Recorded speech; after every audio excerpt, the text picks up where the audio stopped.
In other world news, Malaysian police discovered mass graves in suspected human trafficking detention camps in towns and villages bordering Thailand. The Home Minister said officials are determining whether the graves are of human trafficking victims, but did not say how many bodies they found. The Inspector General of Police and his deputy are currently at the Malaysia-Thailand borders for confirmation and identification of the bodies in the mass grave. The mass grave was identified by the VAT-69 Special Police Force and the PGA General Police Force as being used for human trafficking activities of refugees. And we are joined now in studio to hear more about this by i24News reporter Danny Swibel. Danny, good evening. Thank you for being here. A very upsetting story here. Now, who are these people? These people are believed to be Rohingya Muslims. These are Muslims who are escaping en masse from Myanmar.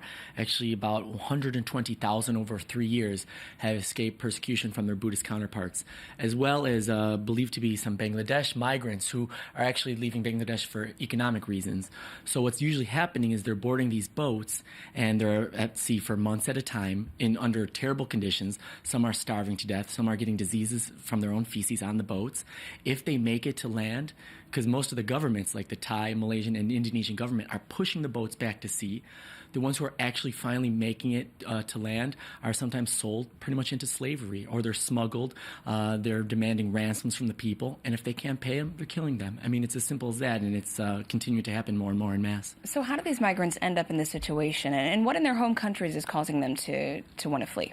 Just the desperate situation that they're in, they have no other option, and so the international community has not been looking into the Myanmar situation. They have to look at this and make sure, because again, 120,000 leaving. It's believed that maybe 8,000 are still at sea out of 25,000 who boarded boats since maybe perhaps the beginning of the year. So all the governments are not working together to solve this problem. They're turning a blind eye. They're telling even fishermen, if you see these boats, ignore them, and literally the boats are put back to sea, and it has to be stopped immediately, because we're going to see over the course of the summer more boats coming, more of these stories surfacing. And you can't help but draw a direct connection to what's happening for going from Libya to Europe. These migrants who are also losing their lives and facing extremely dangerous conditions at sea. So it makes you wonder, when are governments possibly going to intervene like the EU did with the naval force? It is the hopes that these stories, now that they're starting to reveal these mass graves, I mean, 30 large mass graves are found in 2 different locations.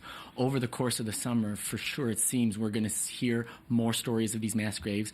The more times the stories will surface of some of the conditions, people getting tossed to their deaths at sea because they can't pay a fee, people getting raped at sea. I mean, the more these stories surface, the more the governments can't ignore it. A lot of UN organizations and human rights organizations are really stepping up the campaign, and people are becoming more aware, slowly but surely, it seems. Slowly, well, this certainly seems to be the year of migration and very violent, brutal ones as well. Danny Swibel, thank you very much for joining us.